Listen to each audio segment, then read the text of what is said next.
And welcome back to Scarred for Life, the podcast where we open up old wounds by looking back at the films that scared us as kids. I'm Terry. And I'm Mary Beth. And each episode, our special guest brings with them a movie that traumatized them as a child. This week, our guest is writer, director, and actor Krsy Fox. She most recently co-wrote and starred in Bury the Bride, which is available now on Tubi. Welcome to the show, Krsy! Thank you for having me. I think you guys. I think. We'll see. I don't know. Yeah, we'll see. We'll see how you feel after this. You and your daughter, which we'll get to. But we're very excited to chat with you. And so I know excited. that I have talked to you about Bury the Bride, but Terry just watched it too. And I know that he was really excited about it. He texted me and he was like, I didn't see that coming. And so. Yay! I love that. I love when movies can just like pull, because like I was like, something's gonna happen, and something did, and then I was like, wait, what? I love that it surprised you. I feel like I told Mary about this in our last interview that we were just so happy that the surprise element really worked, because we weren't 100% sure that that was going to be the case. But it seems like almost unanimously people like, what the hell? I did not see that coming. And that's super exciting, because I feel like it would have worked either way, but it's way more fun when it takes a turn. Well, it's gotta be so cool to trick horror fans to where we're so good at like, oh, I know where this is going. Oh, I know what's gonna happen. Yeah. And then being able to surprise like the diehard horror fans is gotta be so cool. Especially because y'all are horror fans, so it's like, hell yeah, we got you. Oh yeah, no, it was super exciting. Like the moment we knew was we were at Panic Fest in Kansas City, and that's where the film premiered, and we're in a theater full of people, and that was like the first time we've watched it with an audience, which was very nerve-wracking. But just the gasp when the reveal happened in the room, and we're like, yes, it worked. I'm so excited that you did this at Panic Fest, but I'm so sad because that's when I live in Omaha, so like I live like 2.5 hours away from that, and I try to go, and this year I just couldn't. Otherwise, I would have been there for that. That would have been awesome if you were there. I know. I love Panic Fest. They're so great. They are great. They're one of my favorite fests, because cool. you'll see things that you won't see at any other fest, and then you'll see like the typical festival favorites and stuff. But it's just a wide range of films that I love them so much. Me too. Yeah, we love going. We'll go every year if they'll have us. Hell yeah. But so we've kind of been talking about your movie, but for our listeners that don't know what we're talking about, can you kind of give a little bit, no spoilers, of course, but can you give them a little bit of what it's about? Well, the basic storyline follows the bride-to-be, June, who is my little sister in it, played by Scout Taylor Compton. And she basically has a group of us girls all together to go on her bachelorette party weekend, and we've never met her fiance. Nobody's really necessarily a big fan of this really, really fast wedding, but she's like, look, he gave us his family's cabin for the weekend, so, you know, let's just go out there and have a good time. And the girls obviously want to support her. They love her. So we all go out, and of course it's this like disgusting, dirty cabin in the middle of the desert, isolated, terrifying. And the girls feel like they have to stay because June's excited about it. So they're just like, okay, well, we're going to suck it up and we're going to do this for June. And then the fiance and his friends show up on night 2, and a lot of terror ensues from there. Mayhem ensues. Yes. So you co-wrote this with Spider-One, who wrote it and is also your partner. And so who came to who first with the kernel of this idea? It was me. I had this weird concept in my head. I was in the shower one day, which I always come up with ideas in the shower. I don't know why. And I was like, hey, you know, this is a really fun idea based around a bachelorette party. We can cast a bunch of people that we love to work with. It's like one location. And this should probably be something fairly simple to shoot that we could shoot in between projects. So the basic idea of the girls going and the guys crashing, it started there. And then, you know, we spent 4 or 5 days just talking about it, hashing it out. And then the twist came up. And we're like, okay, this is either the best idea in the world or the stupidest idea in the world. We don't know. But we're very happy we did it. And then, we honestly, once we figured out how everyone was going to die and how everything was going to play out, the script was written very fast. but it was definitely not an easy movie to make. I was very delusional. I remember talking to you about it because making this movie, you and Spider were telling me how fucking hard it was to make this movie and how just being on set was really hard. It was like everything was difficult, right? It really was. It was like, I guess I didn't have as much experience with the desert. Like Scout laughs at me because she grew up in the desert. And so she's like, what? You didn't think about like the animals and this? I'm like, no, I didn't. I guess I didn't. But we did all night shoots. It was like boiling hot in the day until the sun went down. Because obviously we would start before the sun went down and then shoot through the night. And then when the sun went down, it would be freezing. And we had these like insane winds, like these like dust tornadoes, like all like people couldn't see. And then me and Scout almost got bit by a rattlesnake one night. We had to have a snake specialist on the set. Yeah, he literally like a movie. What? We're like on our knees rehearsing like this scene with the toolbox, and we're like, and she bumps like this tumbleweed because yes, there's a lot of tumbleweeds out there, and all of a sudden we hear like rattling, and like this snake rises up in front of our face, and I'm not kidding. We're just like, hell no. Yeah, and I was screaming, and she was just sitting there. I'm like, move, and she thought I was fucking with her. Like she didn't understand what was going on. And then when she realized she's screaming, and then Spider's on like the other side of the desert at base camp, and he just hears us screaming, and he's like, "Oh, they probably saw a bug," and we're like, "No, like, no, we saw a venomous snake that will end the shoot. Mad as fuck, venomous snake." And so so that was, and then we had this experience where I didn't know this, but there's like very aggressive desert spiders. I didn't, and like. Yeah, and we'll we all love spiders in this room. So yeah, no, God damn it! And you saw the film, so there's one scene where the character Carmen, played by Lindsay LaRose, she's doing this dance sequence, and it's like out in the middle of the desert, like outside. So we're walking, we're about to shoot that, and we all have like flashlights, and we're carrying a shovel. I don't really know why. And then I'm not kidding you. Just your set shovel. What's your standard set shovel? You know, everyone needs a set shovel. In the desert, you kind of do. And plus, we got to bury the bride, right? So we're walking to the set area, and like, no joke, I'd like flash the light on the ground because there's like snake holes. And at this point, I'm traumatized. And like, we see these like big spiders, and they charge at you. And then my producer Ian was with me, and he was like swinging the shovel, and they didn't care. They're like charging at the shovel. It was horrific. Like, yeah. And then our lead actor Dylan, he had a couple scenes where he had to lay on the ground, and no kidding, he got up at one point, and he had 2 giant squish spiders on his back and a live one on his chest. And they were just everywhere. So Fuck that. Yeah. So I remember one of my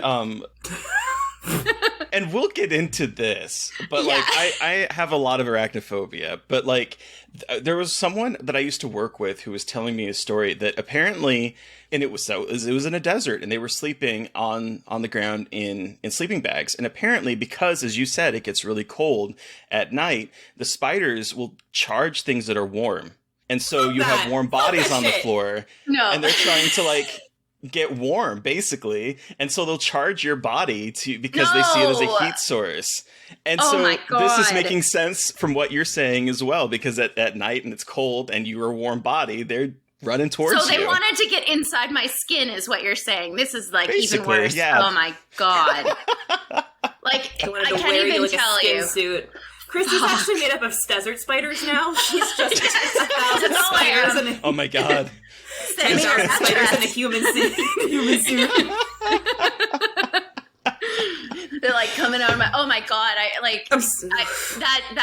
That scene from what is it? Scary Stories to Tell in the Dark, where it like comes out of her. Oh yeah. No. Yeah. That was too much. Anyway. Oh my God. Well, whoever's like, anyone can make a movie. It's like, yes, but do you have the fucking like the balls to make the movie? Sorry, like that's like very essentialist, but like, do you have like the courage to? Because you never know what creature thing is going to pop out. Just don't shoot in the desert at night, and definitely like not like the most remote desert. We would drive home as the sun is rising, and like literally there was like a guy on a bicycle way off, like in the desert, like I don't even know how many miles away, but you could see forever. and there's nothing. And he's just like riding a bike with a big jacket on, and he's got like a plastic bag. And it's like, where is that guy going? And where was he? Like, yeah, no, what is he the desert's doing? weird. Like, when I see people, like, the people of the desert, I feel like are even weirder. You're like, what are you doing out here? Like, we're working. What are you doing with your giant plastic bag on your bike? Yeah, I know. Seriously. Good Lord. He's going to catch spiders, of course. Well, yeah, they're full of spiders. Absolutely. But besides, like, starring and writing movies, you've also directed 2 films. In 2021, you directed 2, right? Both with Bonnie Aarons. Frank and I Live Alone, I believe? Yes, correct. Yeah, I did. That was was, yeah. Sorry, go ahead. No, I was going to say, like, I want to hear more about that and, like, meeting Bonnie and working with Bonnie on 2 movies and, like, what that experience was like. Yeah, I mean, it was fantastic. It sort of started during the beginning of the pandemic because, you know, besides acting and everything else, I do music and I tour and I write with bands, and everything stopped. Right? So I was like, you do? Jesus Christ, what don't you do? I need a vacation from myself. Quite honestly, I do. We just went to Santa Barbara for one night, and we literally sat in the hotel room and watched Naked and Afraid, and it was the best thing ever. Hell yeah. Yeah, that's what you deserve. That is what you deserve. It was amazing. But no, so basically when the pandemic hit, just like a lot of people were sort of like, well, what are we doing here? Like, so I wrote a short and directed a short, and it was sort of my first attempt to do something that wasn't like a music video. It was more narrative, and it went really well, and it was so much fun. And I was like, okay, cool. Well, and then this pandemic kind of went on, and I was like, well, this isn't changing. Wonder what else I can do. Maybe I can get through an entire feature. So I wrote this connected anthology feature called Frank, which was 5 separate stories. So it sort of lent itself to, you know, what we were dealing with, because you could shoot one and then you could take like a small break, like a few weeks apart, and then you shoot the next one. And it was great because I could edit it and do all the post and the in-between. And so I ended up, I didn't know if I was going to get all the way through it, but I did. And it was funny. I got through the 4th story, and I had this last story, which was around this medium who's this really intense woman who's like trying to summon the soul, basically, of the girl who committed suicide in the first story. Oh. And so her sister wants to connect with her and understand what happened. And so I was like, oh, I need someone really intense who can really pull off this character. And a friend of mine who's in the movie, she's like, hey, my friend Bonnie Aarons, she really wants to meet you and she wants to work with you on something. So if anything comes up that would make sense for her. And I was like, are you kidding me right now? Like, could you have texted me at a better moment?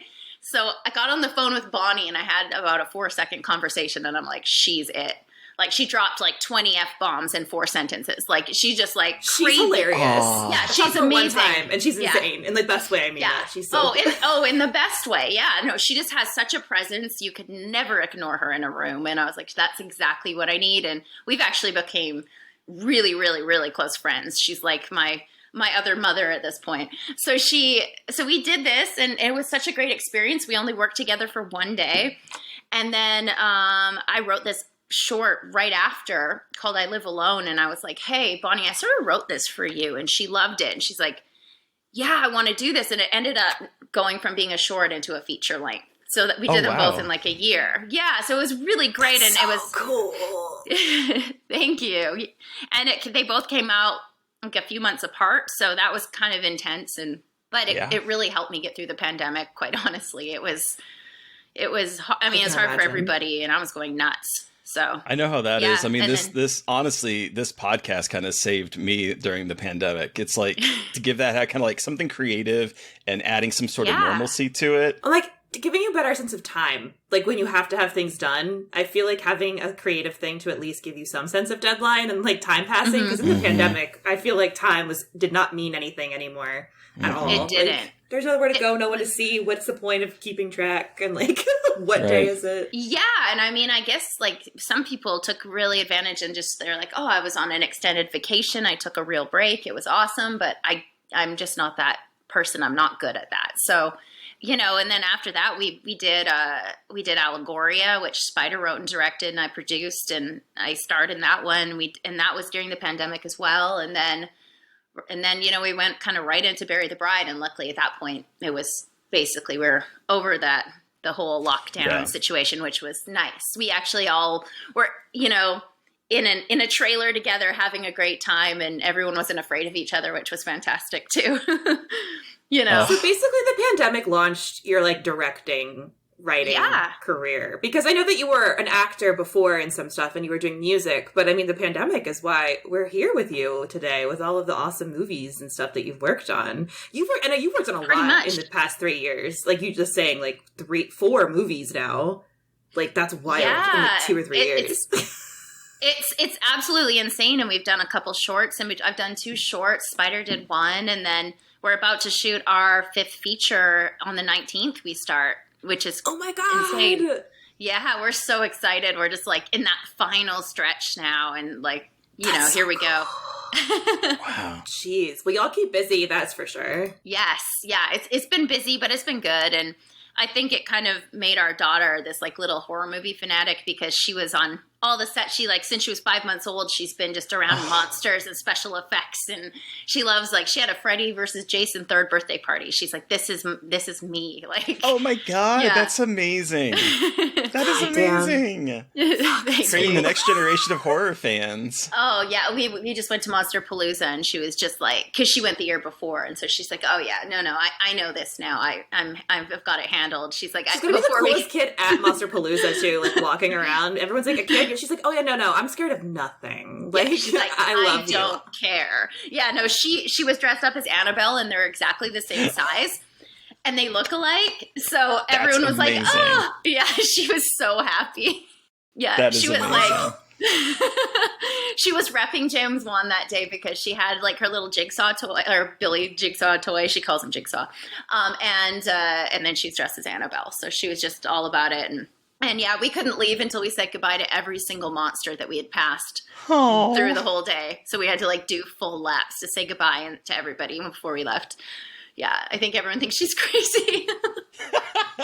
I think she sounds like the coolest kid on the planet. So. Absolutely. I'm biased, but I agree. So, okay, I'm curious, because you write music, you direct, you write, you act. Where did all this creative stuff, has it always been since you were a kid? How did you get interested in all of these different creative pursuits? I mean, yeah, it's really been since I was really young. I always wanted to be an actress, and I grew up on Vancouver Island, which is super remote. Yeah. It's sort of weird because you're not attached to a mainland, so everything just gets there very late, and it's you just feel very like separated from the rest of the world. And so, you know, I would express this early on, and nobody in my family at that time that I knew, I didn't meet my dad till I was 13. So nobody at that point in my life was connected to like entertainment or anything. So they're like, oh no, you can't do that. You have to know somebody, you know, and I just didn't want to hear that. And then I started taking acting classes and doing all that. And I always wrote. I wrote short stories. I would write song lyrics. I would write scripts, but I was a little kid. So they're like, I can imagine how, I wish I could find some of them. But then, yeah, I met my dad, and I was, you know, starting to get into the place where I'm like, I need an agent. And my dad happened to be work in the sets on the X-Files. Oh, shit. Yeah. And so I looked at I was like, well, now I know somebody, even though, you know, that didn't really help me in any way whatsoever. But in my mind, I was like, well, see, okay. So I went and got myself an agent, and I started, just doing a bunch of auditions, and then I started booking things, and then it kind of grew. I dated a few musicians, and then I would, write, and then had some songs on the radio, and it just kind of developed from there. It was sort of very organic, and yeah, just a whole lot of not believing or listening to anybody else except for myself. Oh, yeah. I mean, I think you have to have that obviously it's fucking paid off. Yeah. Thank you.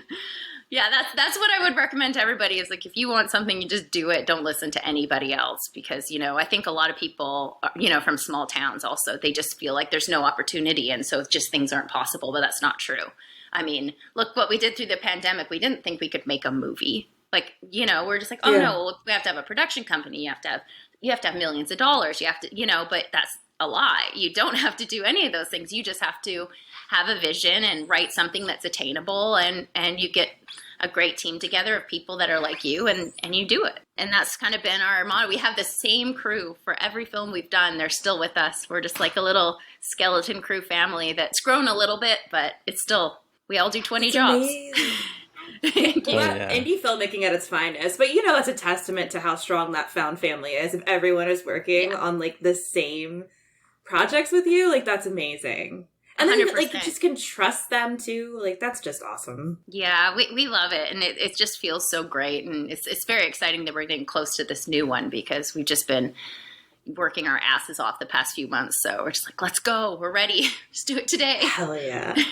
Hell yeah. Well, then how did you get introduced to horror? Was that also something from your childhood? Like, what was your relationship to the horror genre growing up? Oh, very much since childhood. Again, it was something I sort of discovered on my own. My parents didn't really limit what I watched or like, you know, they didn't care about rated R, you know, it's just like, oh, she's being quiet, leave her alone, you know, sort of thing. So, which I probably talked a lot, I am assuming. So no, I remember, well, the first real scary film I saw, I was 3 and I was in a hotel room and my mom had a boyfriend at the time. So they had like those single beds and I had to sleep on the floor in between them.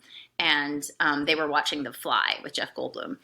And I was like destroyed. Like I cried all night. I was like, he's under the bed. I'm telling you, he's under there. He's looking at me. And that messed me up. And then I think only a couple years after that, I stumbled on the original Texas Chainsaw Massacre. And I was just horrified. And then I was just like, when it ended, I wanted to cry and throw up. But then I was like, I want to watch that again. Like right away, I just had that in me. And yeah, there was other films like Arachnophobia that, you know, I hate spiders. So that was another one that very young really, really disturbed me. And then I started to discover films like The Craft and Scream. And, you know, at my age, that they were just perfect because I was totally like, as a little girl, like, you know, sort of more like alternative vibes. And I was like, those are the girls I want to hang out with. Like the girls from The Craft, that would be my crew. Like they get me. And I was so much younger than them that I could like look up to them. And so that was really cool. Like just to see a film like that was scary, but also really relatable. Yeah. So, I mean, it sounds like you're kind of like a horror head from the get-go, but did you have like favorites that you would go back to as a kid? Yeah. I mean, I would watch the Texas Chainsaw Massacre a lot. It's funny, when I started to spend weekends with my dad, we started to like deep dive and we'd try to find like really, really bad movies and we'd watch them over and over again. That was fun. So that was always fun. But we also watched, this doesn't fall under the bad movie category, but we also watched Nightbreed almost every single time I was at his house. Oh, wow. No way. Cool. Yeah. So your dad was a big horror person too. So you guys kind of bonded over that? Yeah, he really enjoyed it. And, you know, obviously I started watching The X-Files because he worked on it. And I remember the night I saw Home, you know, it's that famous episode. We talked about that episode with Justin Benson and Aaron Moorhead because that fucked them up, both of them. Yeah. I remember I was home. Well, I was at my friend's house and we were home alone. And we watched it together. And oh, God. We were running around checking every door, making sure it was locked. And it was just like, what the hell did we just watch? So, yeah, it was nice to have somebody that was an adult to watch these films with. And, yeah, my dad took me to Scream in the theater, which was really cool. Oh, yeah. Oh, cool. Oh, my gosh, that is so cool. Yeah. That's awesome. Well, so it sounded like when you were younger, you were obviously easily scared. But as you got older, like, were you still easily scared? Did scary movies scare you? Or did you get kind of desensitized pretty quickly because you were watching horror movies all the time? That's a good question. I mean, I would get scared easily, but I love to be scared. So that was great. Okay. But then as I got older, it was more home invasion stuff that, like, something that could really happen. Yeah. Like, I remember seeing The Strangers, and I was by myself. I used to go to this movie theater by myself all the time during the day just because I was like, I just want to see a movie, and it was in between auditions, and so I would see everything at this theater. It was right by my house. And I saw The Strangers, and then I had to go home by myself. My partner at the time was out of town, And I'm like, why the fuck did I just do that? I was so destroyed. But then, but I remember the following weekend, I called my dad. I'm like, we have to go see this movie again. You have to come with me. You have to see it. Aww. Yeah. And so I took my dad and we went. That movie, I saw the movie in theaters and it destroyed me. I did not see it alone. I saw it with my dad at night though. And we sprinted to the car because we were like, they are here. They are waiting between the cars. Fuck this shit. I'm not like, because the whole like you were home line got to me as a teenager when I saw it, because I was like, wait, people can be just really fucking scary. Like that was like one of my first instances of really being able to register that like people can just do horrible things for no reason. And I was like, I don't like that at all. 100%. I don't like having that in my head. I don't like thinking about it. I would rather just never know that people are that bad. I mean, I was living in an apartment at the time, and I went home and I lived alone, and I was like, I don't want to be in here right now, even though it was an apartment. It's like there are millions of people, not millions, but there's, dozens of people around me. I'm not in the middle of nowhere, but I was like, no. Double check that lock, make sure everything is all tight up. No, I mean, there's movies that are like, the other thing that gets me is like alien shit. I can't like. Really? Like, yeah. So like we went and saw Dark Skies in the theater, and I think we went to like the midnight showing. And my friend had to come home with me and sleep in my bed with me. And we just ran friends 24. I was and I was an adult. Like, I have no right to be that scared. I don't know. It's just something about that. Or like, that trailer from Signs, just when like the fingers go under the door. Oh, like, yeah. Nightmares for like a week. I was done. Yeah. Yep. Have you seen Fire in the Sky? Yes. Oh my God. Anything abduction like scene? That. Yeah, no, it just destroys me, like, every time. And, the other thing I just absolutely love, though, this is, like, any shark movie. I will watch any shark movie. I don't care what it is. It could be the worst movie in the world. I don't care, yeah. But that's different. Like, I won't swim in the ocean, so I'm fine. But it's just, like, it's fine. But I love them. I love them, too. And I had, like, a few years ago got into the Italian shark movies from, like, the late 70s, early 80s and stuff. And those are so bad, but they're so good. I just love them. Oh, we watched one recently, and I watched the whole thing, and it was called, like, Toxic Shark or something, and it shoots, like a poison at you, and you or something like that. I think it might have been on Tubi or something. We sat and watched the whole thing. I was just like, it truly doesn't matter, but and I also made a mistake and showed my daughter Sharknado. So we had probably a solid 6 months where Sharknado, all of them would play on loop in our house every single day, all day. And I'm not exaggerating. Yeah. So there's a lot of Sharknado. I know. I remember annoying my parents so much as a kid, where it's like I have like a movie and I become obsessed with it, and so like that's the movie that is constantly being watched. Yes. So I get that. well, her current one, which I'm actually sort of proud of, is Zombieland. Like, she just wants to watch it over and over and over again. And we're like, well, let's watch part 2, and she's like, no, Zombieland one. What's the first one? Yeah, I just watched The Last Unicorn. Damn, my brother watched Finding Nemo, so it's kind of like a shark movie. Yeah, that's true. There's a shark in it. Yeah. Do you still get scared now? Are you still easily scared by horror stuff? Not really. It takes a lot to get me. I think the last time I got really scared was Dark Skies. But like I said, if I watch a home invasion movie, I got really weirded out at the end of The Dark and the Wicked. Yeah, well, fuck and that I was like movie. Watching and I was fine. Fucking scary. Yeah, seriously. Yeah.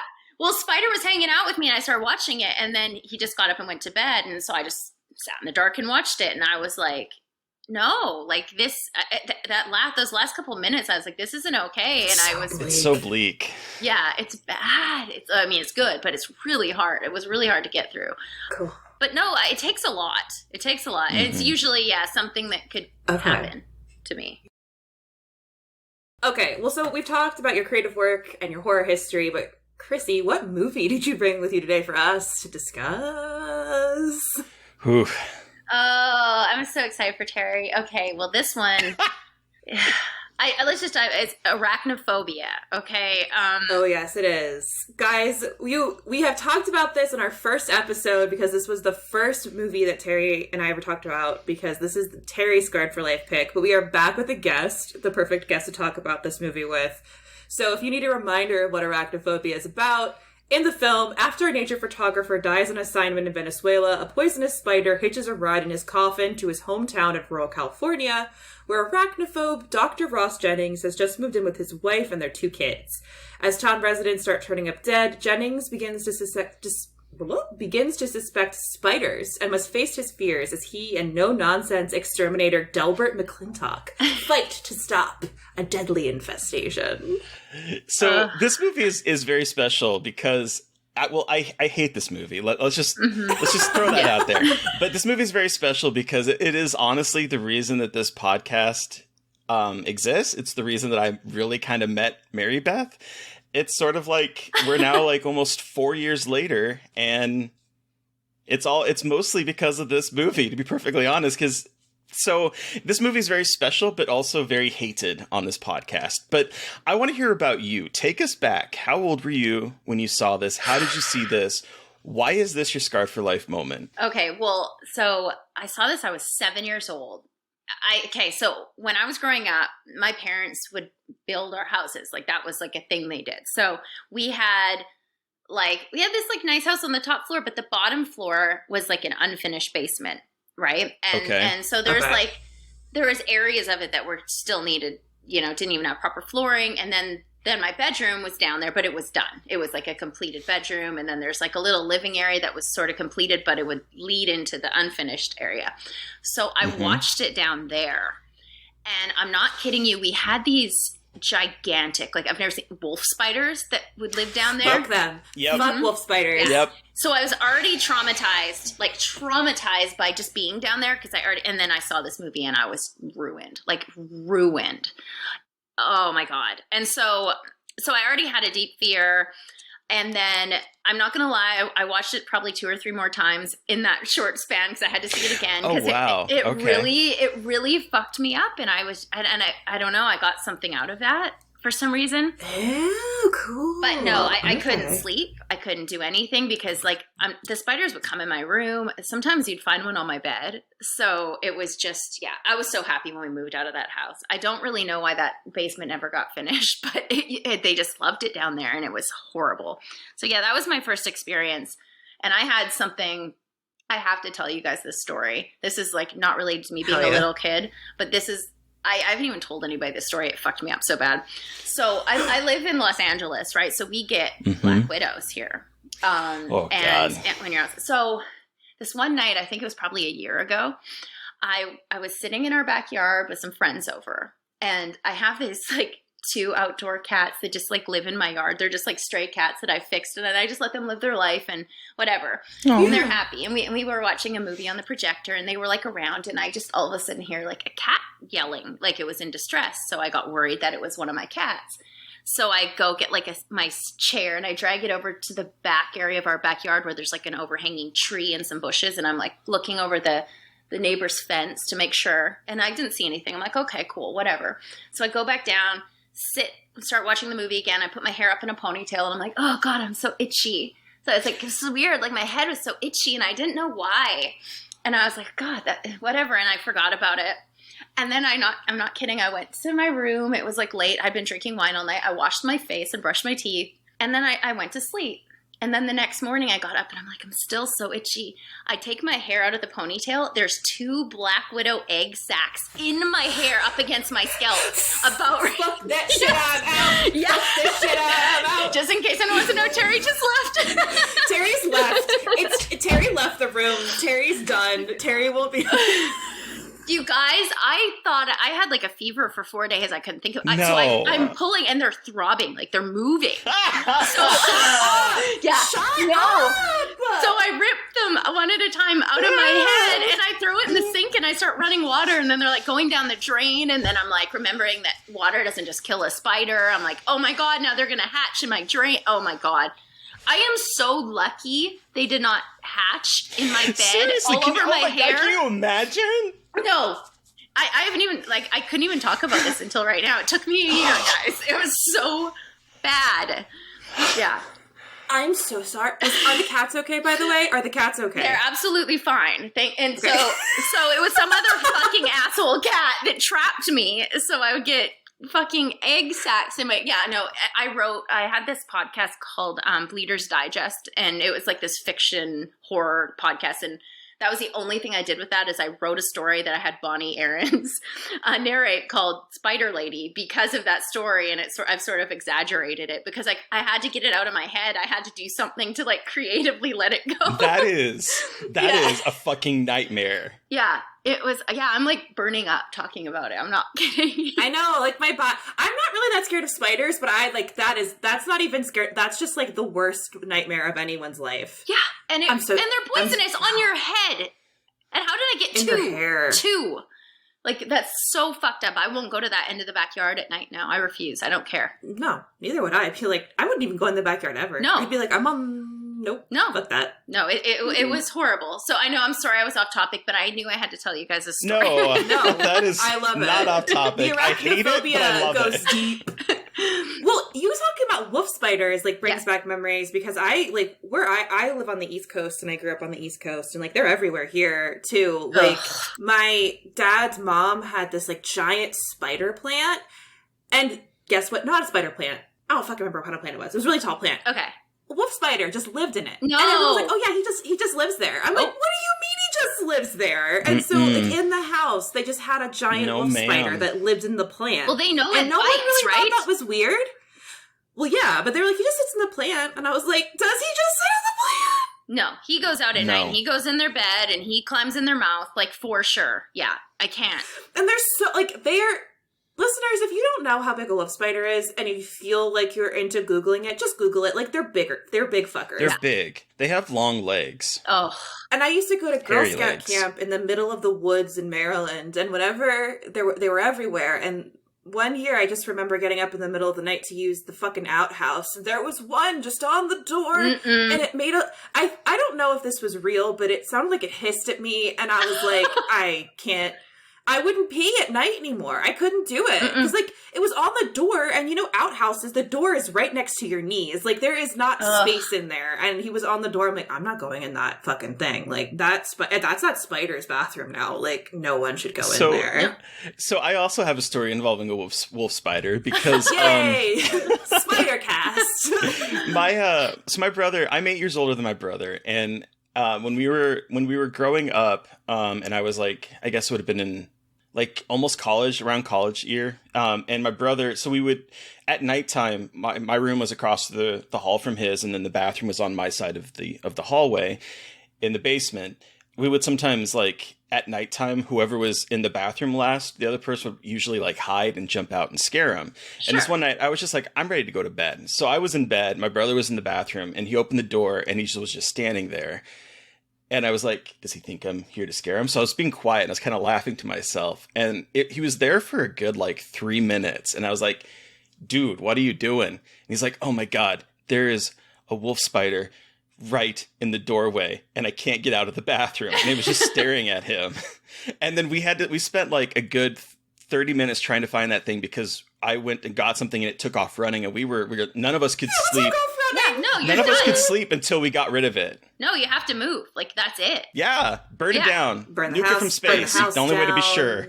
Yeah. Oh my God, I feel like because of arachnophobia, I got followed by like spider shit happening to me. Like, so I mentioned I met my dad when I was like a young teenager, and like, so he would pick me up on the island and he'd have to drive me all the way. It's like an hour and a half. Then you wait for a ferry, and then you take a ferry for like almost 2 hours, and then you drive like another hour to get to Vancouver where he lives. So it's like a big trip. So we would get these, I think they were orb weavers, you know, those like big. Oh, yeah. So this is at my... Ugly. I'm like, they're so pretty. Oh, their webs are fine, but no. Like, so there was this really big fucking one, really big. And it had like an egg sac attached, I'm assuming, because it's like, you know, butt was really big, whatever. And so whatever, they're always up on like above the house, like in like the island is very much, it's woods. Like, so, you know, you get a lot of that type of stuff. It's just is what it is. So whatever, he picks me up and I'm like, I leave and go with him. And so we're driving. We drive for like a really long time. We get to the ferry. We wait. We eat. We get on the ferry. We're hanging out for 2 hours. And my dad had this convertible because he was going through like a midlife crisis, I think.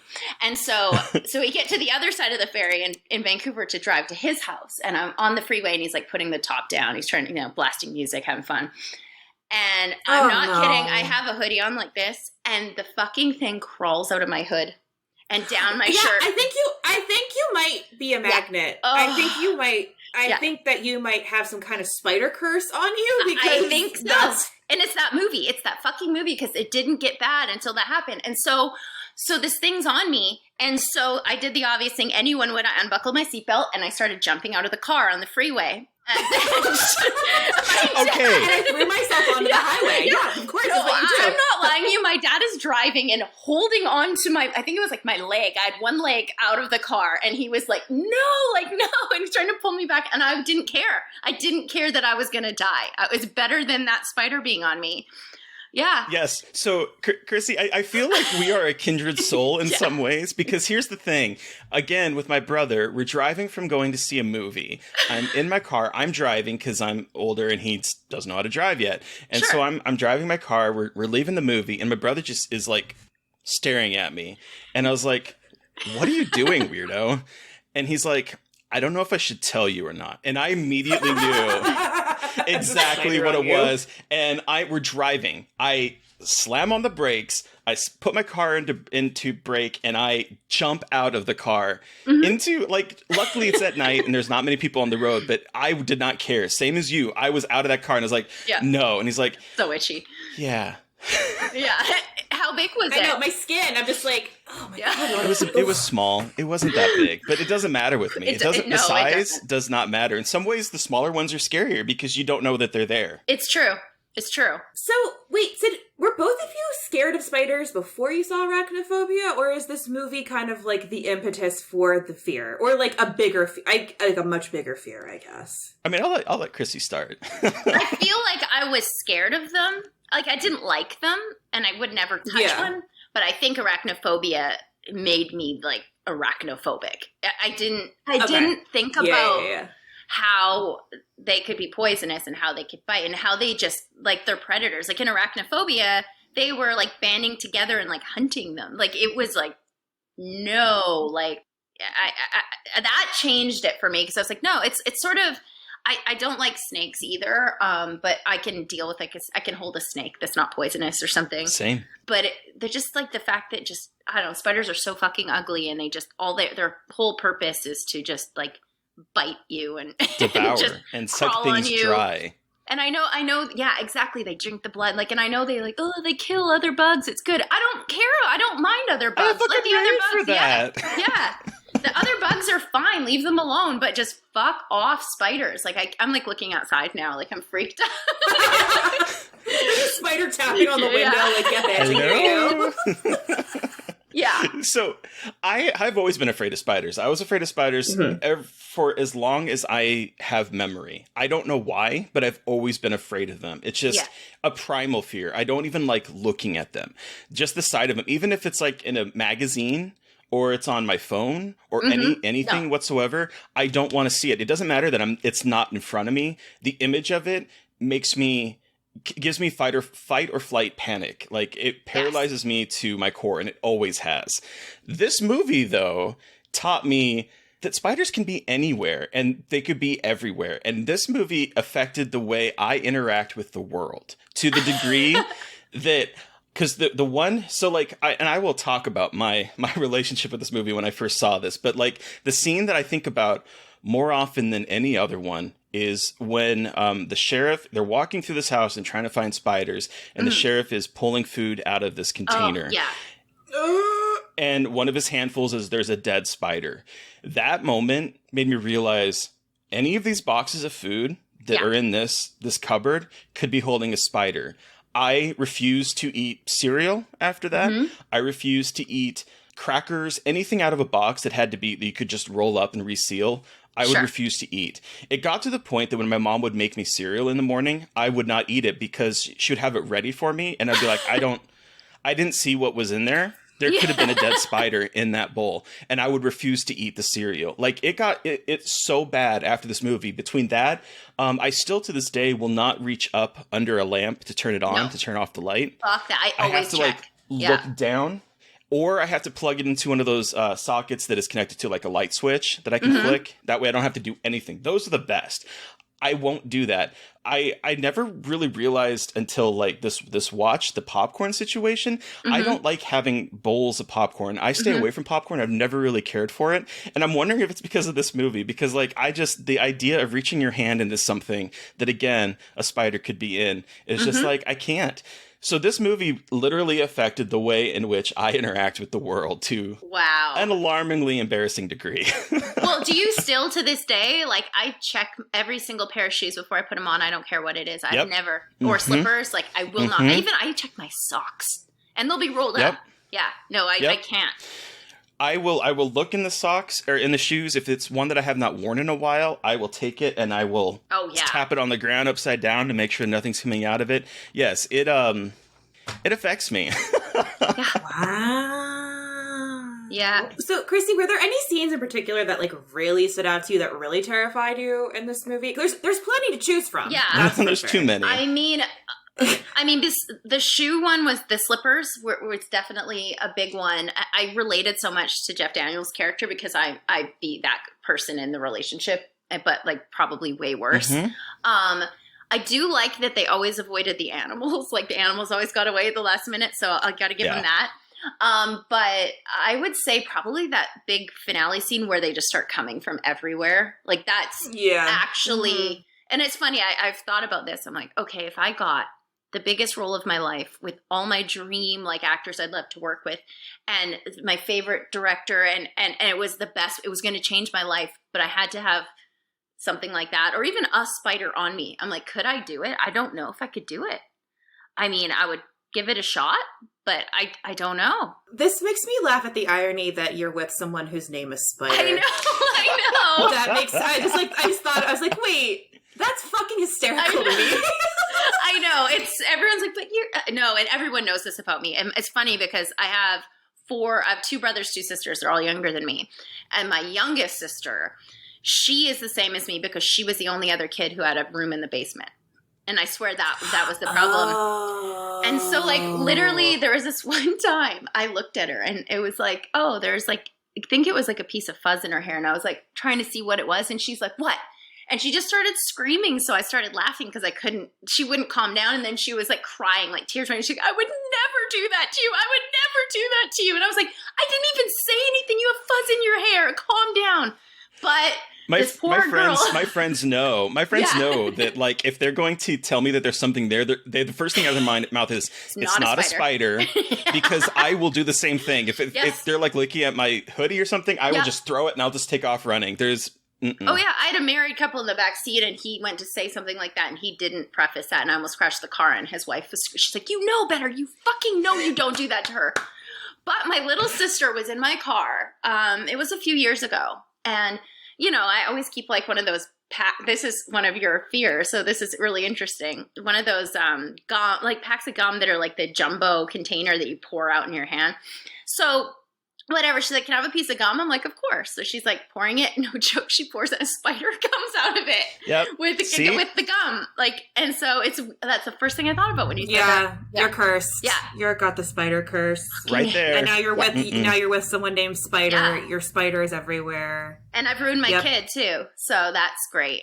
And I want to hear about this. You showed this to your daughter, right? And your daughter is young, and you watched this together. Yeah, and I didn't think about the fact that, oh, yeah, this is my scarred for life pick because it destroyed me. And, oh, she's 3. So my daughter, she just loves horror movies, right? So she is on board. She's been watching like shark movies since she was a little baby. She loves like Freddy and Jason, and, you know, she loves Scream. She's like, loves Ghostface. Like she's genuinely like not afraid of anything. She saw the new Evil Dead and she was like, whoa, that was cool. That was scary. Like she was into it. That's so amazing. Yeah. She's like unfazed, and she did grow up around us. And so she's very aware of that. Oh, that's a special effect. Oh, how do they do that? Mm-hmm. Cool. Oh, yeah. Did you see that blood cannon? Like she gets it. So that's, I think, a big reason why she's not afraid.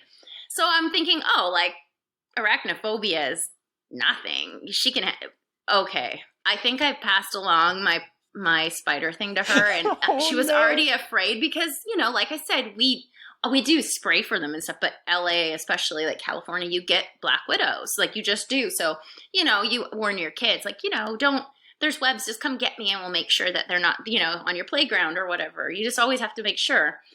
And so she watches this movie with me, and I have a reaction video. I'm going to send this to you guys. It's like the scene where the daughter's having the shower, and it's like walking across the shower curtain, and her screaming.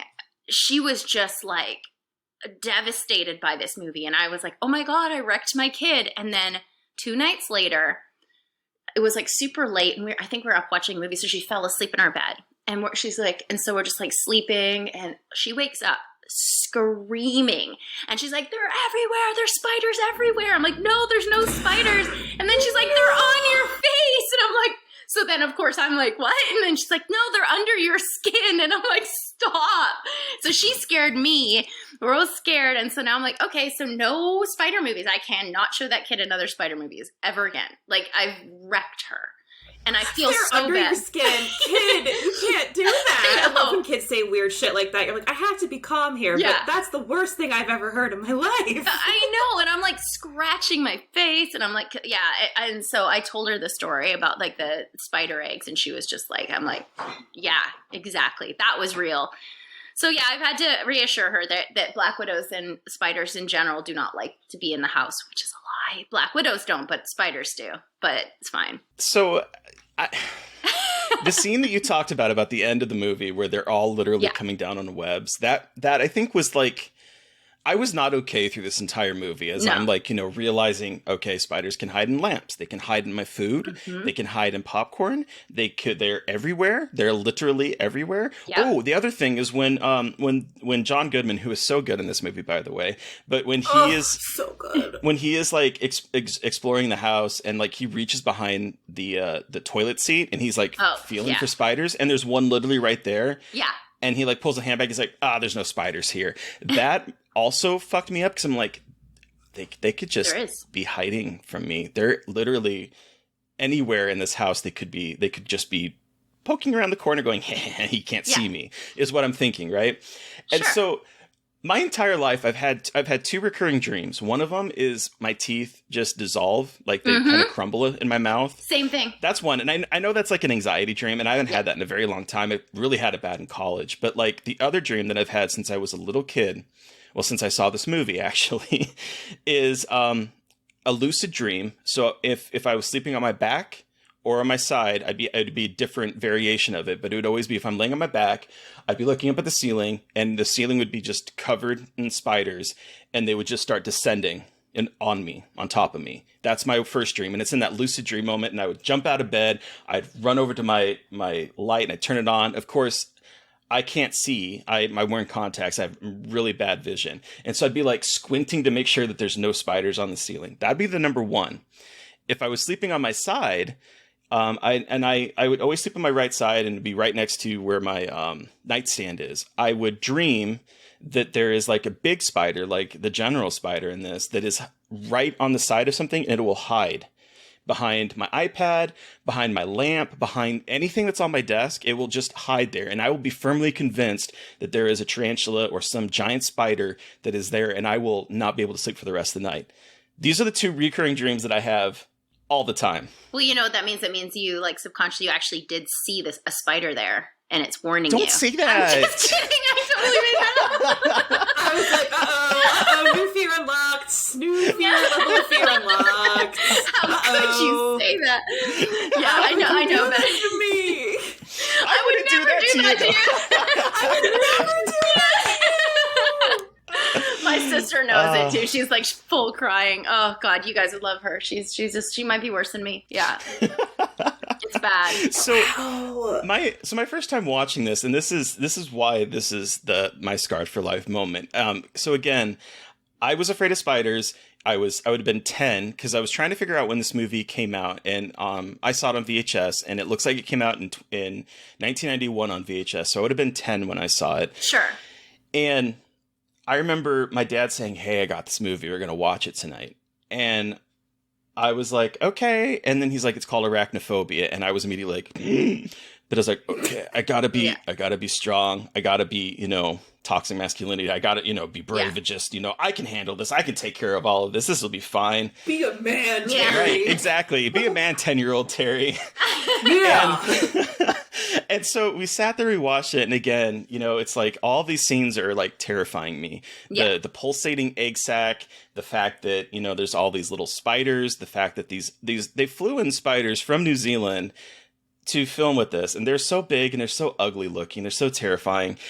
And like you, I grew up in Alaska, and we were like right on the edge of woods, and so we had a lot of creatures, a lot of spiders, orb weavers, all that kind of shit coming in from the woods.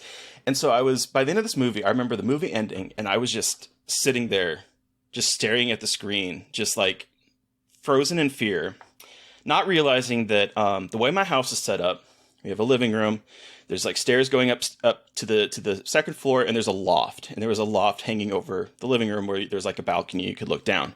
Right. So I'm not even realizing that my dad has gotten up there and dropped something on my head. Oh, that's so mean. And I let out this most horrifying scream. And I don't think they could calm me down for like an hour. I was panicked the entire time, just bawling and hyperventilating and just... Did he feel bad after? He did. But like one of the big things, he was a neat freak and I was a messy kid. And so one of the things you'd always tell me, be like, brown recluses like to hide under clothes on the ground. Oh no! What the fuck?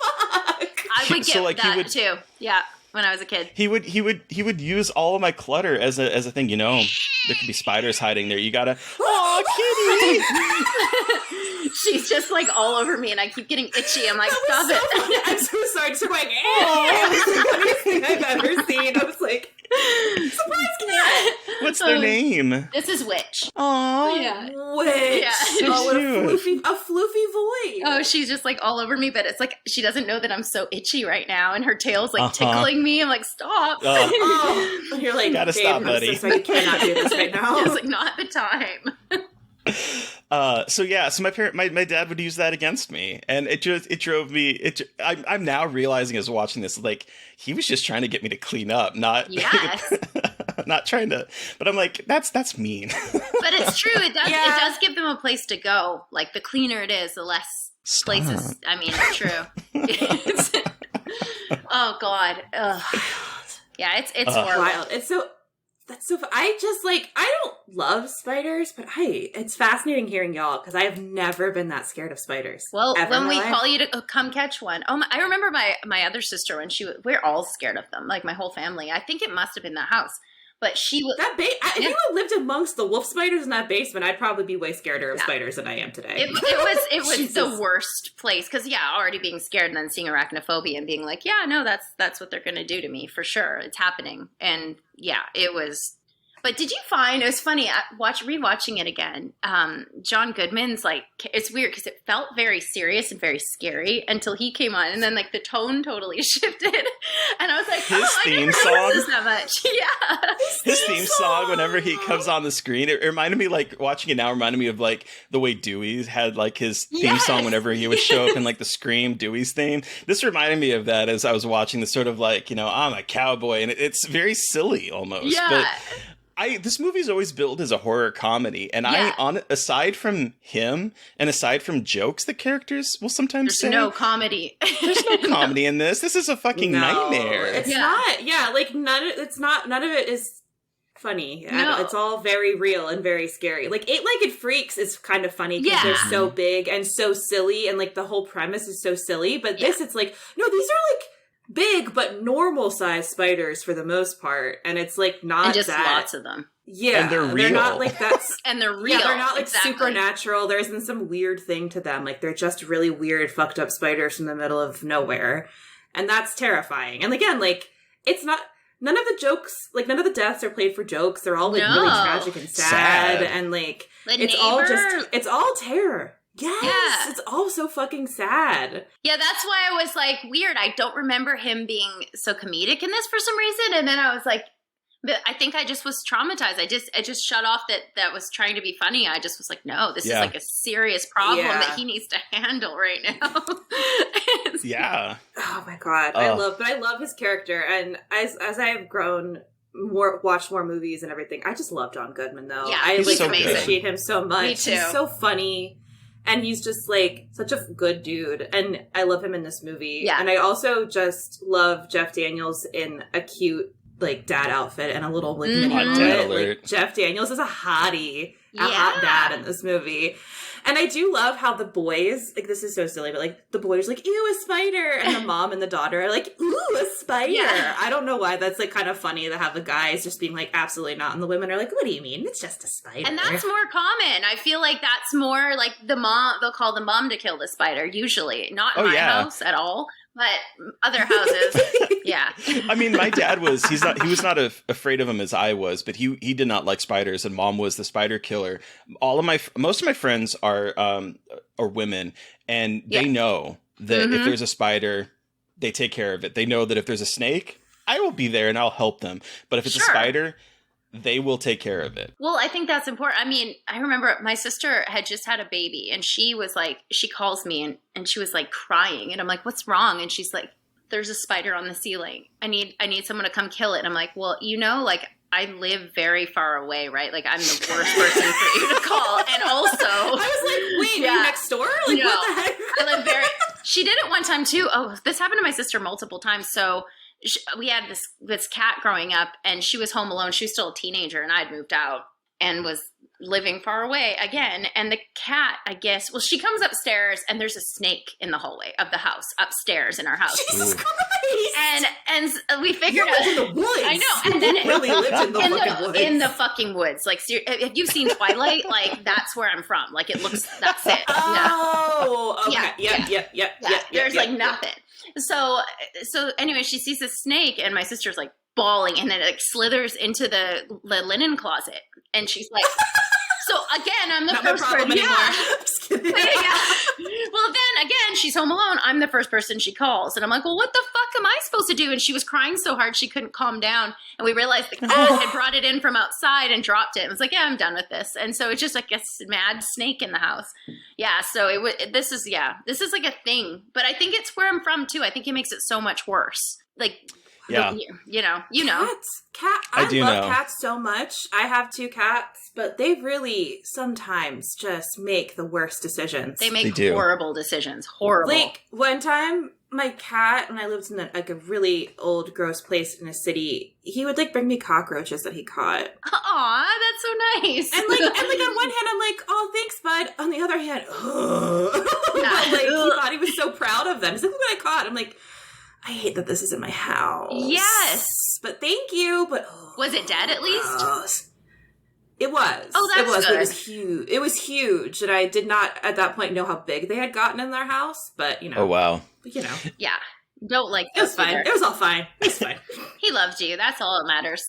Exactly. He was feeding you. It's just zucchini. Zucchini, like my old fat chunky gentleman who I do not think could catch anything, would catch cockroaches. So good for him. Good for him. You know. I'd always grown up with like outdoor cats, and so it would not be. Oh. It would they would come in, but they would go out at night to go use the restroom, and they'd go hunt, and so you would. It was not a surprise to come home and there'd be a bird head in front of the door, just like, oh yeah, here you go, or a squirrel or a mouse or something, just like, here, this is for you, Dad. It's a little treat. Yeah.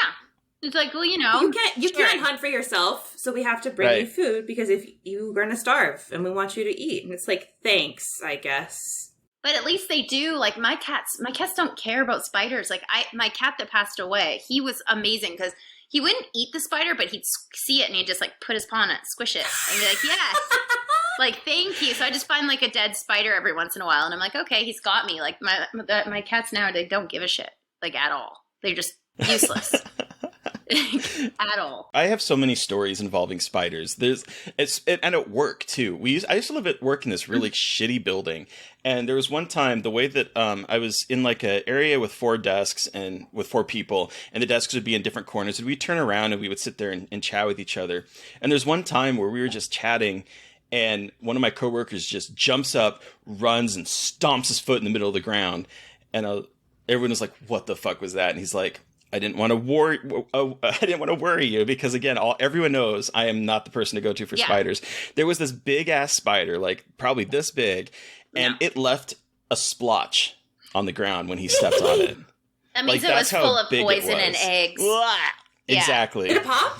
Did it make a popping sound? All I heard was thump as his foot hit it, so it might have, but it left. There was until we left, there was a splotch. They're that's alien. Disgusting. Like what?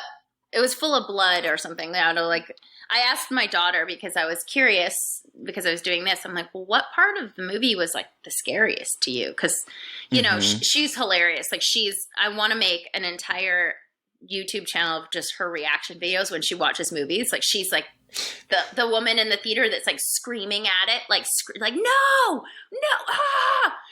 almost got it. Like she's that person. So she was doing that, and so I was like, well, what was the scariest part? And she was like, oh, when the egg sac was like pulsating. And I'm like, interesting. That's what fucks you up when you're a little kid. Those weird, like you said, alien-esque things, like the fact that they're like egg sacs. Yeah. Because you don't really have a sense of how these things happen and like what is happening there and like what an egg, and especially because here it's like even bigger and grosser and alien. So no, it's so weird. So talking though, so one thing that jumped out at me when you were talking earlier about how in this movie it's the women that are like, ooh, this is so cool.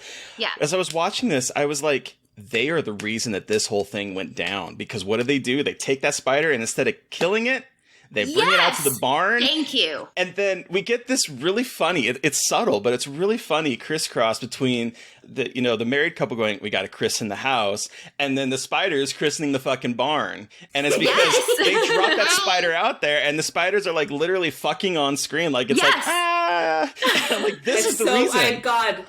So funny. You're totally right though. I get so mad at people who are like, oh, like let it live. I'm like, why? It's gonna come into my house now. Like you understand that, right? Sorry, Elle's just crashing the interview now. Hi. We're talking about arachnophobia. Okay, go play. Go watch your show. Go watch Zombieland. Okay, off she goes. God, she's so cute. Adorable. She's so cute. Hi. Bye. Okay, bye. Zombieland. 3-year-old such 3-year-old behavior. I'm glad to hear that you're like, no, let's not allow them to live. Because I am very much, I care about all creatures, but spiders do not deserve to live because they are not natural. No, they have been summoned from hell. They're evil. They are. They are. Yeah. No, it's just like you realize not only are they going to come back in the house, they're going to have babies, they're going to spread, there's going to be more. And it's like, no, they just have to die. That's it. I don't care. And they'll be like, oh, it's this little. I'm like, yeah. And guess what? It gets big. It's disgusting. Exactly. Yeah. Or it can mate with a big ass spider from Venezuela and then make all these baby poisonous spiders that look horrifying. Yeah, exactly. And then they have like that home base and it's going to be in your wine cellar and it's going to be like a whole thing. Oh my God. Ugh, the wine cellar. I love like this wine cellar where it's like, it's always the rich people moving in are like, oh, this fancy bottle of wine. And he's like, it must be a good bottle of wine. It's too expensive to drink it, which I love. Yeah. Put it in the wine cellar. And then, of course, we get, it's beautiful Chekhov's wine cellar where later it's like where actually everyone's hiding. Because it's like, oh, it's the barn. But it's actually, is it the generals they call the spider? Yeah. And the queen their second nest is in the house. That's what I'm saying. And that's what it's like, burn the house down. There's no coming back from this. I'm burn it down, everybody. Sweating talking about it. It's like, seriously, it's just so gross. Well, and there's the scene where like the mama, it has the big egg sac attached to her butt and she is crawling into the cellar. And I'm just like, is that what spiders do? Because I'm like, that's not good. I don't like that. I know. I think it is. That's not good. No, it's not good at all. No, but then he falls through which I love the setup where it's like, I think there's termites, it's rotten, right? And so then like he gets stuck in the house, the spiders are literally descending. I would cease to be at this point. I would just be like, yeah, this is over. Well, yeah, when he goes into that paralyzed like shock thing like that, I would die. Like I would actually die. Yeah, my heart would have seized up. I'd be like, yeah, no. Ghost would be leaving my body just going, nope, you're done, dude. I'm out. Yeah. it wouldn't be worth it because then you have to carry on after that and it's not worth it. Can you imagine how traumatizing that experience would be? Like, if you already have arachnophobia, like, I'm traumatized watching it, knowing that it is a fictional thing that did not happen. But can you imagine actually having to live through that? And then I don't know. I'd be having PTSD like constantly. That is not a good experience. No, and I'm so curious about like, is there a behind the scenes? Because I'm curious who was really scared of spiders, who had to work on this film, you know?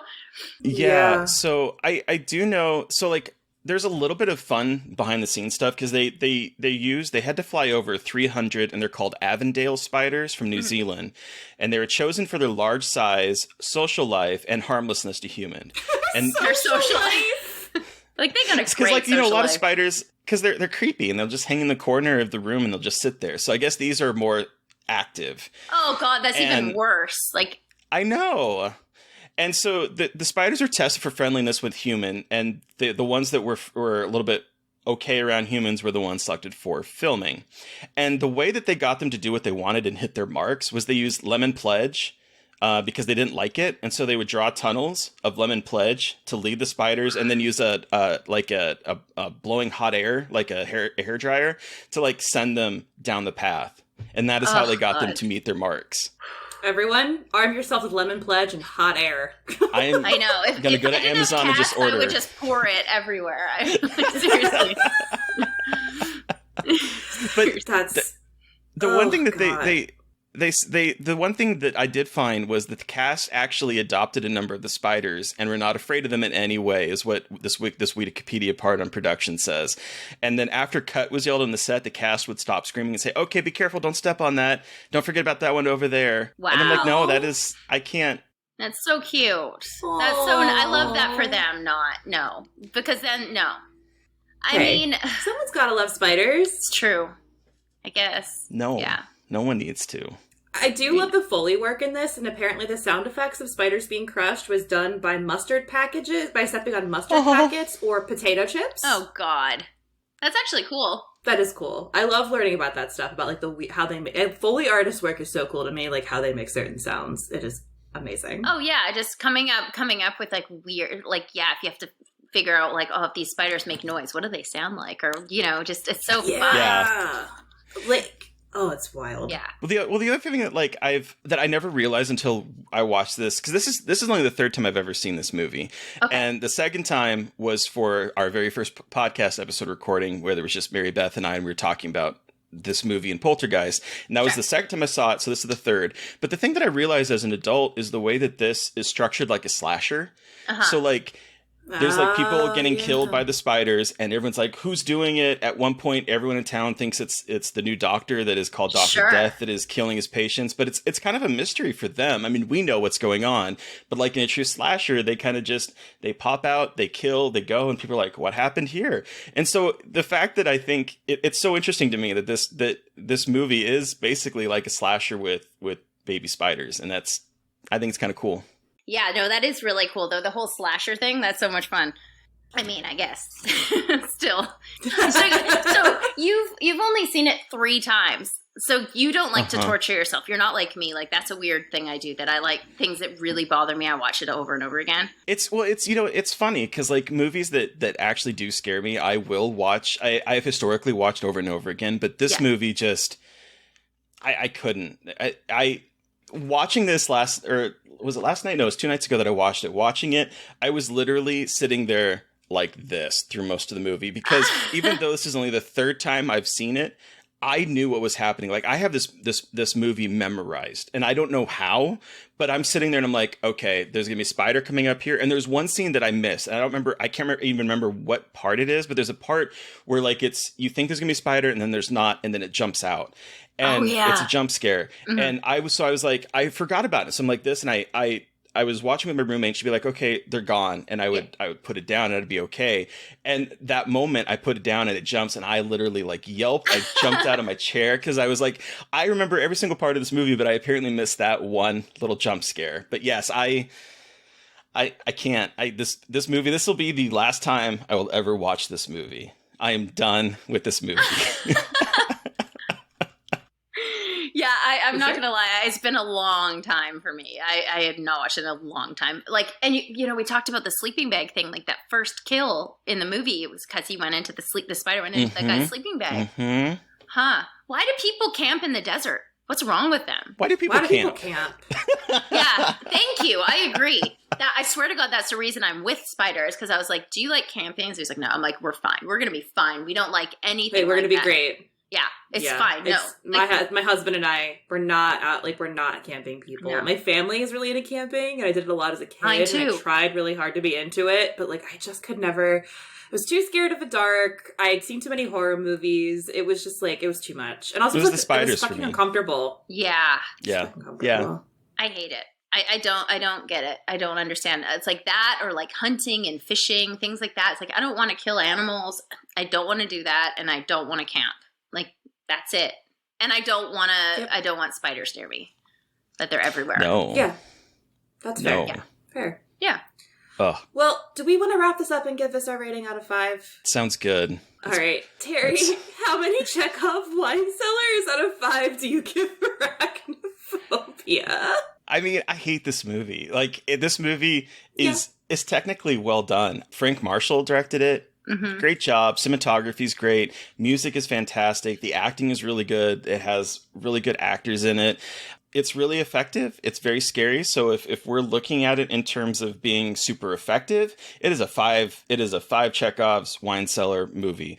But if we're talking about my reaction to it, no, this doesn't even deserve a single star. I hate this movie so fucking much because it literally has terrorized me for my entire life. From when I was 10 on, this movie has changed the way I interact with the world. Oh, and there's one brief dream that I had at one point where I was talking about with the spiders coming down.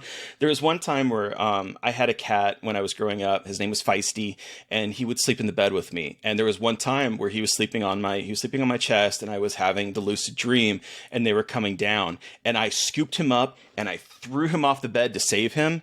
And then I dive bombed off the bed and turned on the light. And of course, there's no spiders there. And my cat just sort of walked up and like, what the fuck? And just sort of stumbled offward, like confused.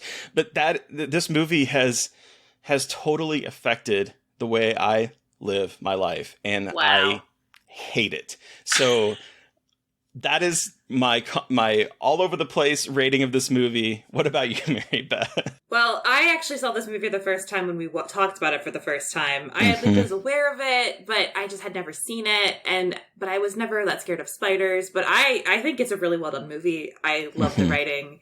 It's really entertaining. It's really scary, like outside of the fact that I am not totally arachnophobic. But like again, it's framed like these spiders feel like they're supernatural, but they're not. But they feel like like such a big threat, and I just love how it builds, and that final scene with just all of the spiders everywhere, and how it really just builds to an absolutely ridiculously horrifying conclusion.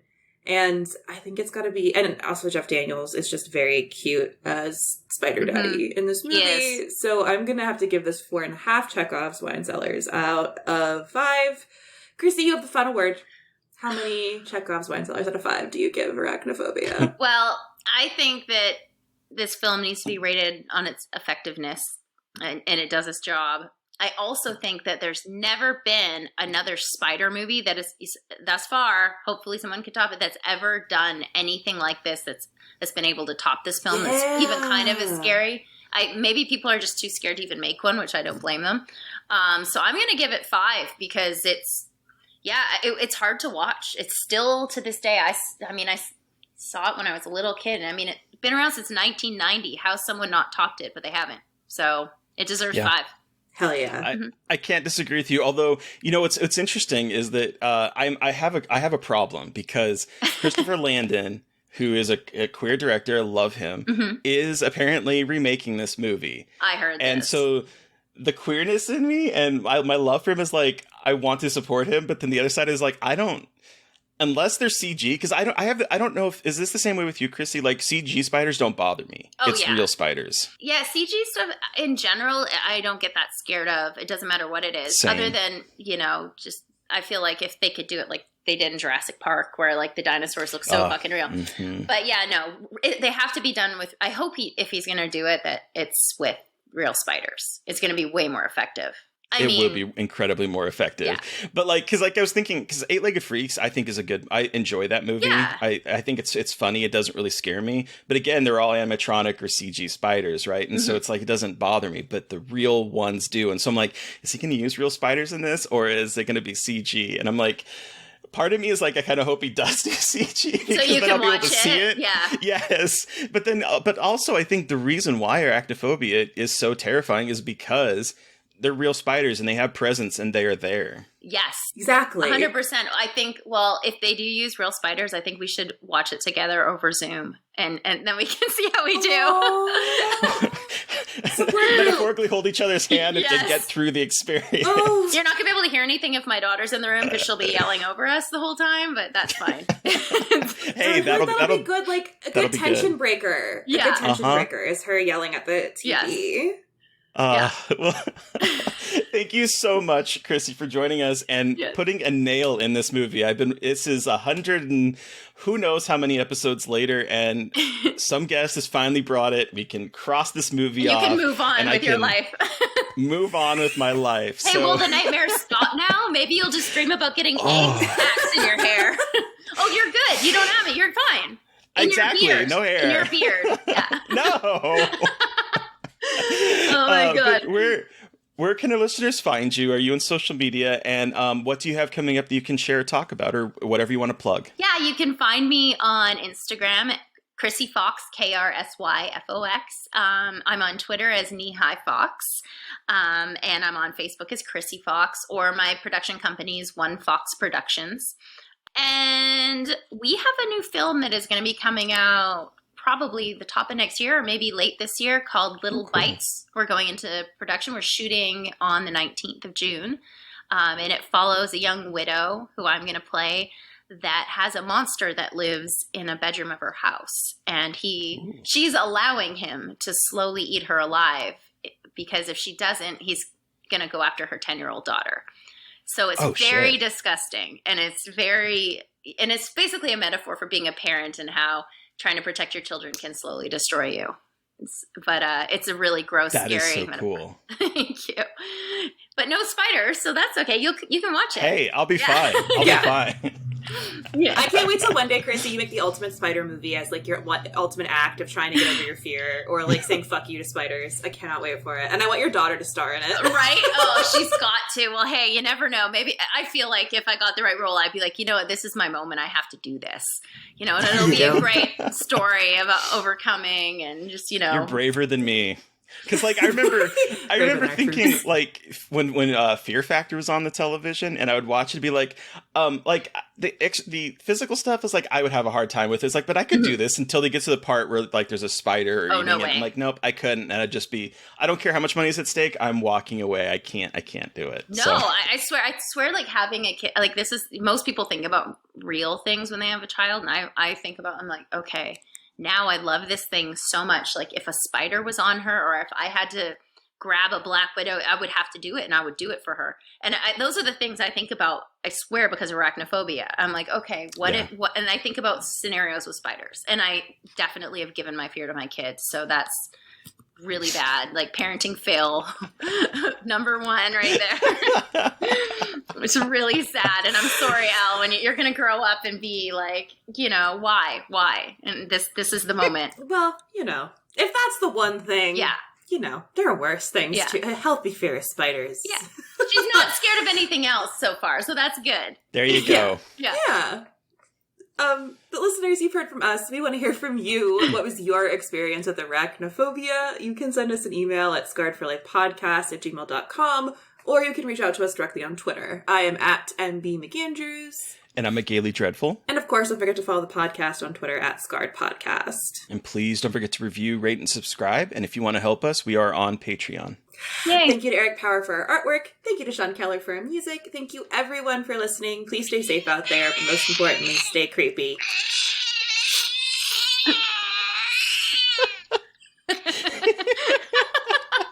She had a lot to say. I can't even top that. It's a good clip.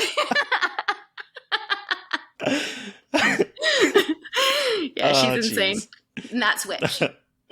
And until next time. That's what's going to be our sign off from now on. It's just that clipping of her going,